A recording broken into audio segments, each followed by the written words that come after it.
Okay, so let's talk about AI in our schools. For a minute there, it felt like we finally had a handle on the whole digital divide thing. But just when we got comfortable, AI came along and completely rewrote the rules. So today, we're going to trace how that divide has morphed and evolved in the age of AI. Not that long ago, the conversation around AI in the classroom well, it was pretty simple. You basically had two camps, the student who didn't have access to AI and the student who did. The whole debate was framed around who was getting left behind. And yeah, that was the first big hurdle, access. The main worry was that some students would get this massive, unfair advantage just because they could get their hands on these new tools. It was a classic case of the haves versus the have-nots, just for the digital classroom. But then, something really interesting happened. AI tools started becoming free. They became super accessible, you could get them on almost any device. All of a sudden, pretty much everyone had access. And that forces a really important question. If everybody has the tool, is the problem solved?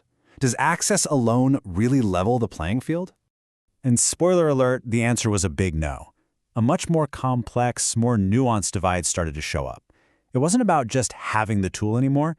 The real difference was between students who basically just knew AI existed and the students who were actually mastering how to use it to get what they needed. So that brings us to the second divide, skill. The conversation totally shifted from ownership to actual proficiency. The whole game changed. It wasn't about having the tool anymore, it was about knowing how to make that tool work for you. So what does this AI skill gap really look like? Well, think of it this way. It's the difference between a student who can write a super precise, layered prompt to get a really insightful answer, and a student who just asks a simple question and gets a generic textbook response. The real skill is being able to judge what the AI gives you and then weave it into your own original work. That's the magic right there. Okay, so you can imagine a world where schools start teaching these skills, right? Everyone learns how to prompt like a pro. Problem solved, the playing field is finally level. Well, just as we start to get comfortable with that idea, the ground shifts under our feet all over again. And here we are at the third, and I'd say the current divide, quality. This is where money comes back into the picture, but in a totally new and powerful way. The gap isn't about access or even just about skill anymore.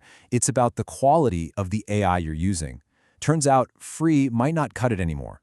So on one side, you've got the basic user. They're relying on the standard, free, general AI models that we all pretty much know. But on the other side, you've got the power user. This person has access to these really sophisticated, high-level, paid AI services that are way more powerful and way more specialized. And when you start comparing them side by side, the advantage becomes crystal clear.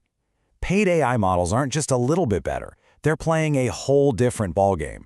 We're talking more advanced models, access to real-time data from the internet, and specialized tools that are fine-tuned for things like analyzing literature or crunching complex math problems.